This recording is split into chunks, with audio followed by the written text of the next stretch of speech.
First, due to its own national security assessments, America's competitive advantages in military matters will be surpassed sometime in the 2030s, if not sooner. So there are reasons to spark a conflict sooner rather than later, while the US still has the edge. Second, although what Beijing says about Taiwan has been consistent through the years, the US now gratuitously overinterprets any mentions of reunification as new provocations.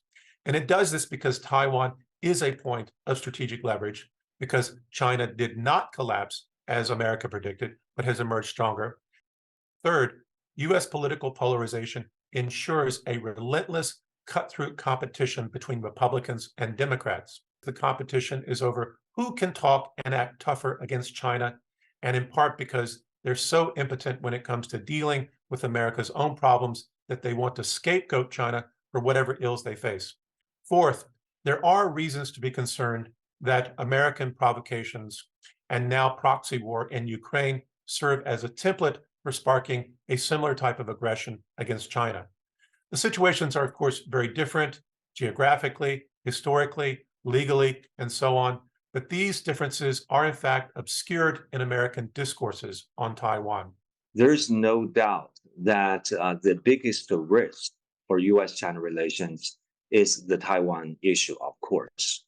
As you know, what happened last year when the former Speaker Nancy Pelosi visited Taiwan, and that caused a huge reaction and anger from the Chinese side, right? This is a combination of domestic politics. It's about political posturing, grandstanding when there is armed conflict, and that would be devastating to say the least, not just to the United States and China and people on Taiwan, but also to the whole region. Nobody is going to win anything, gain anything from an armed conflict in the Taiwan Strait. The United States, because it's a global power, and so therefore it views its national security in a rather expanding way. For example, U.S. relations with Taiwan, and also the cross-strait relations, and then what happens in the Middle East and other parts of the world. So you can see the U.S. side has more or less a tendency to securitize many issues, such as economic issues, its human rights issues, democratization abroad. So it's a much more expansive way of looking at national security. On the one hand, Washington views China explicitly as the only country in the world that can displace the US as the global superpower.